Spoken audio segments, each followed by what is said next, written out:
Hi everyone, thank you so much for coming to this talk this late of the day. And I hope you all had a wonderful day and you have been enjoying this festival. I think it's a really wonderful environment and really unique.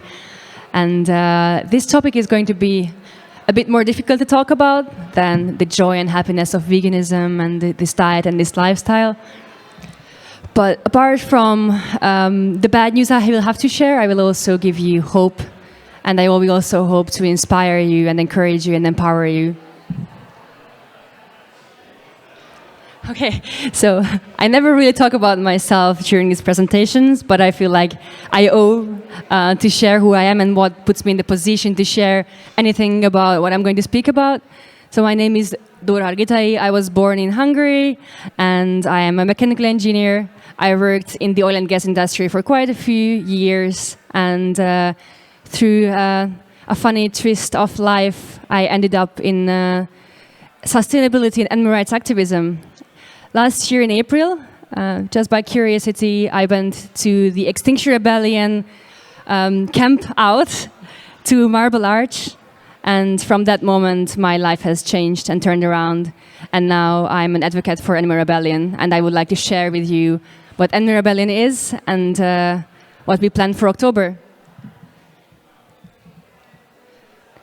So first of all, let's jump straight into the middle of everything.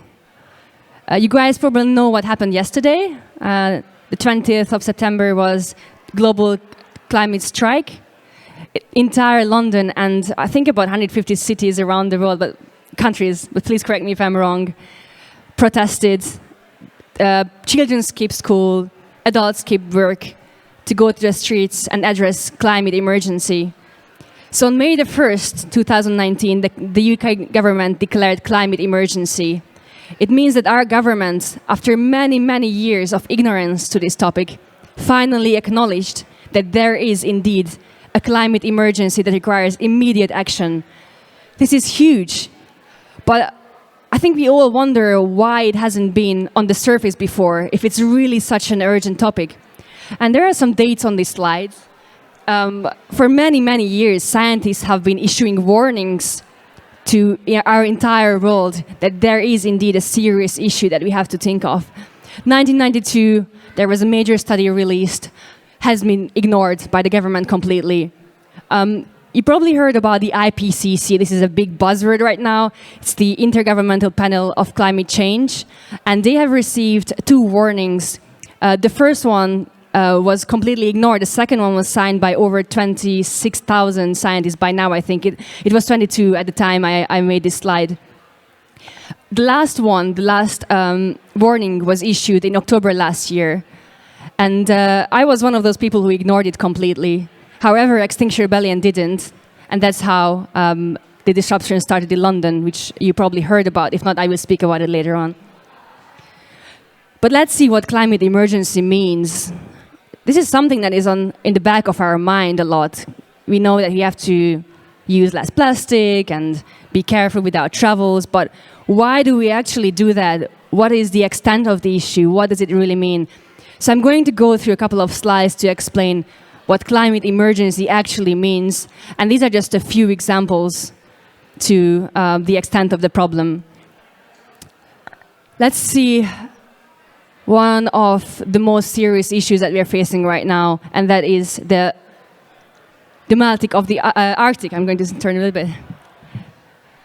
So the Arctic is undoubtedly melting, and there's no one in the scientific field who does that anymore. More than 75% has already melted away. Why it is so dangerous? We know that as ice melts, the sea levels rise. Imagine the UK is an island. Once sea levels rise, our imports get impossible to receive. And of course, our exports are impossible as well. But let's take a look why it is actually so devastating. The melting of the Arctic ice is a positive feedback loop in nature. That means the more ice melts, the more black surface of the sea level gets exposed. Now, black is a color that has a nature of absorbing heat. So the more ice melts, the more heat the water absorbs, and the more the planet warms up, and then more ice melts again. So the danger of this situation, this keeps rolling ahead. And as you can see on that slide, on that graph on the right side, this is where we are right now. This is an unstoppable loop. Temperature rise. You probably heard of global temperature rising. Right now, we are at 1.1 degrees centigrade over pre-industrial levels. And what does it mean? Again, 1.1 degrees doesn't sound very serious. However, if you look at this graph on the right side, you can see that 1.1 degrees Celsius is actually a major increase that has happened and hasn't happened in the past millions of years. Now, according to the Paris Agreement, we should stay below 2 degrees Celsius. But we absolutely have to be more ambitious than that. And if we do not achieve to stay at this level as much as possible, we are going to be in a very, very devastating position. I'm going to show on the next slide what 2 degrees means and why I'm so passionate about not accepting 2 degrees Celsius as a goal and a target. So at 2 degrees centigrade increase above pre-industrial levels, we are looking at massive flooding, drought, intense storms, crop failure. You're looking at the melting of glaciers. When we say crop failure, we can think of days when there were no courgettes in the United Kingdom. It happened a couple of years ago. But what it looks like at 2 degrees centigrade, it means we have food shortage for us, and we cannot feed our families and our children. If we are looking at the extent of this issue at 3 degrees centigrade, we are looking at an unimaginable situation. And what it means when we have no food, we have no access to water, when transportation is a problem, we are looking at a collapse of our society, a collapse of our economy and the political system. If we live in a world where we starve and have no way of going to hospitals or schools, we will not have the chance to take care of ourselves, of the animals we care about, to thrive, to go to school, to go to work. This is what the collapse of society means, and that is what is waiting for us. And if you look at the dates, we are in 2019 at 1.1 degrees centigrade, and if you see what 2 degrees Celsius means, you're looking at 2025. And if you look at 3 degrees centigrade, that's about 2050. So this is very well our lifetime. And this is why we are so passionate about talking about climate change and bringing it to all of you guys. CO2 in the atmosphere, you guys hear a lot about CO2, and I know it's really annoying because as animal rights people or vegan people, or people interested in this subject know that methane is far more dangerous and potent than CO2. However, in the scientific field, CO2 is measured as one of the boundary points of climate change. It has been set as 350 parts per million. We have exceeded that already. Today, we are at 411 parts per million. So what is the essence of these is that we have already exceeded those limits that have been set by science in many, many parts of the climate scene. But what are the causes of this whole issue? There is not one single issue that causes climate emergency and climate change. It is a range of complex, interconnected issues. One of them that shouldn't be ignored is animal agriculture, which is one of the leading causes of climate change. But I think what is very important for all of us to understand is that climate change is not a natural reaction. Climate has been changing throughout the history of the planet, but not as it does today. We are entering, and we have entered, the time of Anthropocene. This is a time of the planet that has been caused by humans. So climate change is entirely human-induced. That is devastating, but it's also hopeful, because it means if we cause the problem, we can stop the problem still, and we have time. Now we are looking at, as I mentioned before, animal culture, fishing, deforestation because of cattle grazing, fossil fuels taken from the ground, overuse of resources, our obsession with plastics and consumption, Our whole political and cultural system that is set up for using as much as we can, taking as much as we can, leads us to the situation where we are in right now.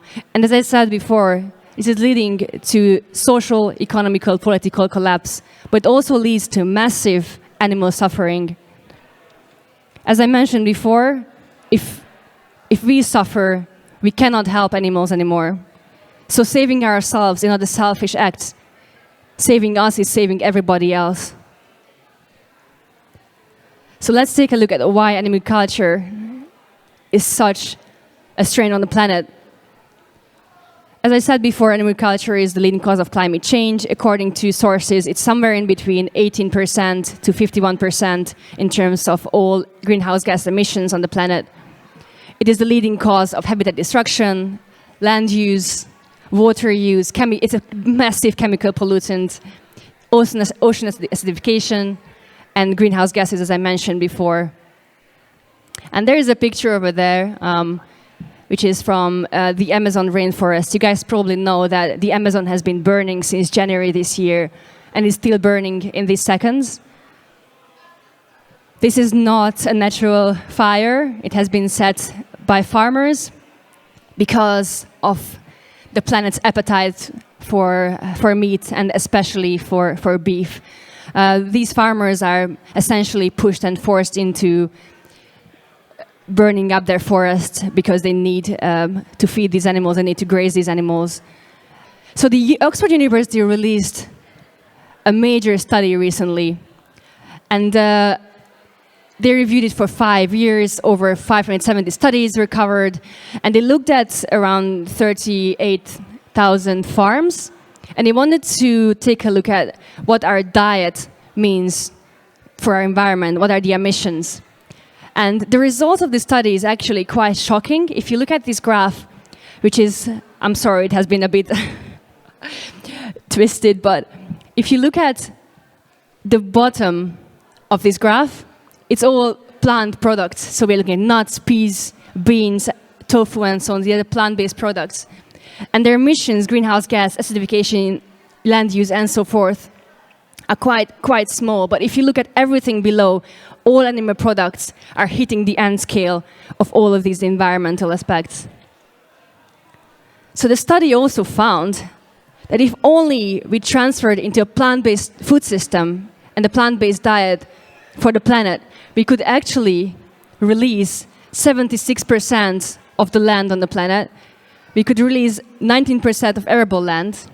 We could reduce greenhouse gases by 46%. We could reduce acidification by 50%, and there are some other numbers. But the point is, we need a plant-based food system to sustain this planet.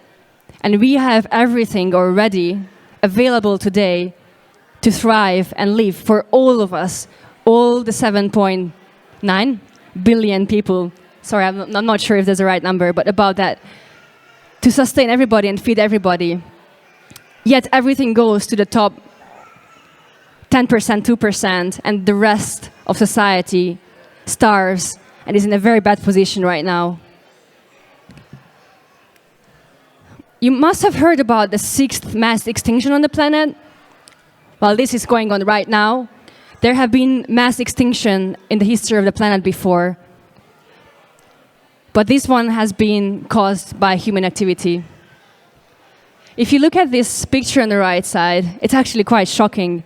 60% of all mammals on this planet are today livestock.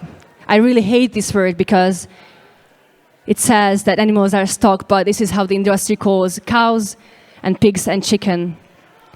36% are humans, and only 4% are wild animals. The 6th mass extinction means that about 200 species die every single day. And this is one of those processes that just keeps rolling, and we don't really realize. When insects die, when small animals die, we don't really pay attention. But now that the giraffes are endangered species, suddenly we seem to wake up. But I would like to encourage everybody to wake up to any animal extinction, because we are animals as well, and we are going to die with them. And we are also looking at individuals here. I just put a photo of a hedgehog and a bird. Mass extinction means mass suffering of individuals who are capable of feeling sad and feeling happy and understand that they are alive and want to be alive.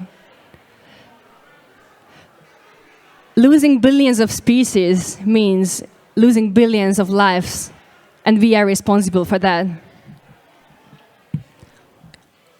This photo is from the New York Times, and it says, "The insect apocalypse is here." We all heard about the bees and how important they are for us, but I think we still don't fully comprehend to the importance of not only bees, but all insects. They do a great job for us, unpaid. They pollinate the food that we eat. Without these insects, our food supply is going to be stopped and we will be starving. Fishing is also overlooked.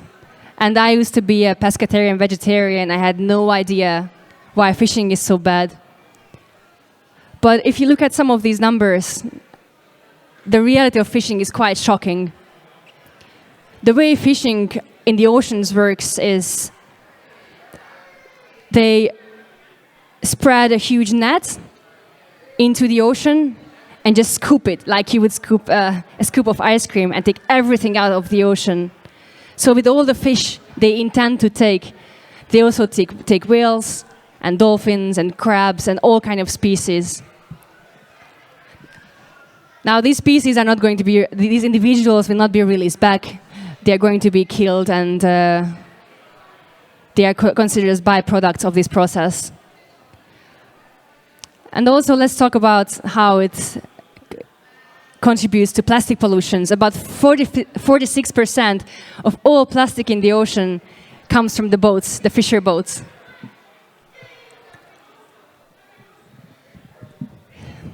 So where do we go from here? There is a climate emergency, there's an energy emergency, and we need to do something about this. So as I said before, I went to Marble Arch to join Extinction Rebellion in April. Extinction Rebellion is a mass, non-violent, direct action movement, and they said, we have to do something about climate emergency. And they came up with the idea of following the success of previous social justice movements and apply non-violent direct action to force the government to take this seriously, finally. Inspired by Extinction Rebellion, Animal Rebellion was born. From the 7th of October, Extinction Rebellion invites every single movement to join the movements of movements to ask the government to implement systemic changes that will help us finding the solutions. One of these movements is going to be Animal Rebellion. And this photo here is one I really like to share because it's from the start of Animal Rebellion. You can see about 20 animal justice organizations on this photo, along with Roger Hallam, who is the co-founder of Extinction Rebellion. Through many, many meetings and discussions and planning, we formed an alliance with Extinction Rebellion, and we are going to work together in the future. So as I said before, our strategy is aligned with Extinction Rebellion's strategy. We are a rapid mass movement. We are absolutely non-violent. At no point we engage in any violence, not in words and not in actions either. To achieve systemic change, there are 4 criteria that we will meet. The first one is we need to disrupt the capital of the city. We need to disrupt the capital of the city in numbers, as many people as possible. We need to stay there for as long as we can, and we need to stay non-violent. Only by following these 4 simple rules, any movement has ever been successful enough to achieve systemic change. I would love to know about a different method without having to go out in October and camp in the cold and get sick. But unfortunately, there is no time and there is no other way that is known to us. So the vision is, in October, we are going to mobilize 10,000 people to join Animal Rebellion. And on top of the 10,000, there are going to be all the other movements. So Extinction Rebellion, the Doctors for Extinction Rebellion, the guys who stand up against fast fashion, the youth, mothers, elders, any movement who is in any way interested joining this movement. Well, we do expect backlash, and we get this question a lot. We are going to go to Smithfield Market, which is known for being a very famous and historical meat market. And we get asked a lot, but how are you going to manage that? Because you're going to get so much backlash. We know that. And we anticipate and we welcome that. And if you look back in history, there hasn't been a time when nonviolent direct action was fully accepted by society. In fact, if we look at any history, we can see that there has been more backlash than support. And this image shows how, at the time of the Freedom Riders, the public perceived their activity. The Freedom Riders were 13 outstanding individuals who were fighting against the segregation of black and white people. And they rode a bus together, standing up against the segregation, despite the laws that prohibited them to do so. And according to this survey at that time, about 57% of the population said that doing this will actually harm their cause. And if you look at any other similar statistics, you will see that the majority of the population always opposed nonviolent direct action. However, we can also see that the consistency of nonviolent direct action has always achieved the goal. And we're looking at a quite popular gentleman here. You probably know Martin Luther King, who is a famous example for successful nonviolent direct action. And he said, I'm going to read this up. We who engage in nonviolent direct action are not the creators of the tension. We merely bring to the surface the hidden tension that is already alive. We bring it out in the open, where it can be seen and dealt with. And that's our motivation. That's what we are going to do. So what is left behind for me is to invite all of you to join the rebellion from the 7th of October until the 19th of October. As I said before, we are going to occupy Smithfield Market. Feel free to come along for any time you want. If you just want to come and stay with us for a couple of hours, that's perfect. If you want to get involved a bit more, that's perfect as well. Any support is welcome, and we are a non-judgmental movement. And I want to say a bit more about what we stand for. But before that, I'm going to speak about the relationship with Extinction Rebellion. We get this question a lot. So we have a memorandum of understanding with Extinction Rebellion. We are going to support each other, and we are going to share resources and information. Extinction Rebellion researched social justice movements for many, many years, and that is the reason why they have been so successful. Now we are going to capitalize on all these resources and all this information, but we are going to also support them.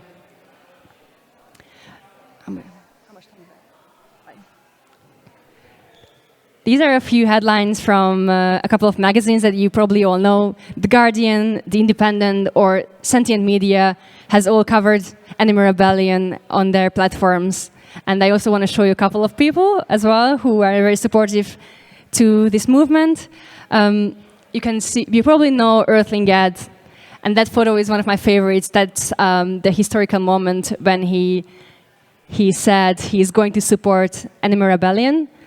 And a few weeks after this, the Animal Rights March disrupted Trafalgar Square for 45 minutes with 12,000 people.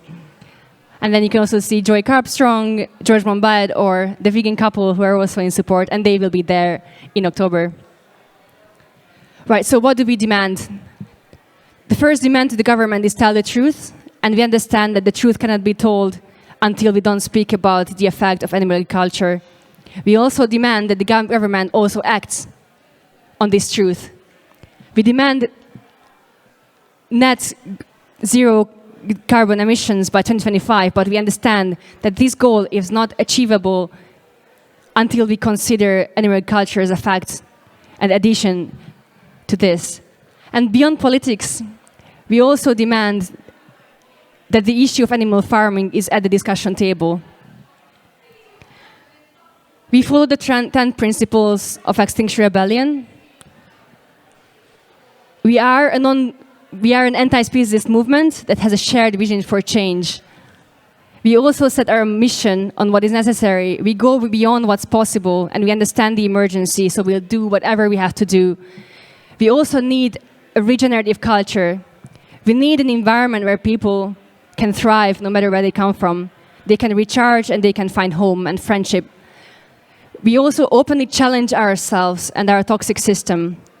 We understand that no individual is to blame. We were all born in a toxic system, and we are going to work together to detox it.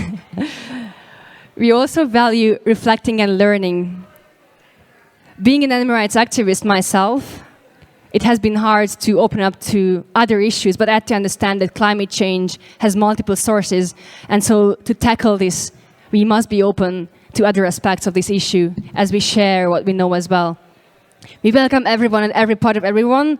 Animal Rebellion is not only for the energetic, loud, and activisty people. It's for every single person.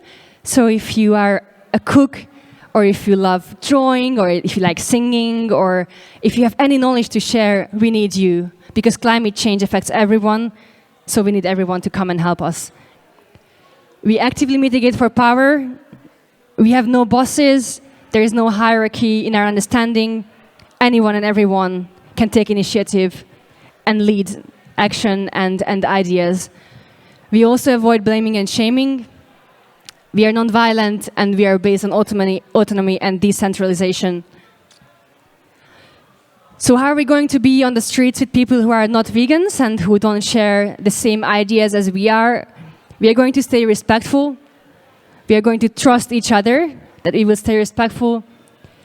We will focus on what unites us as we talk about our differences openly and kindly.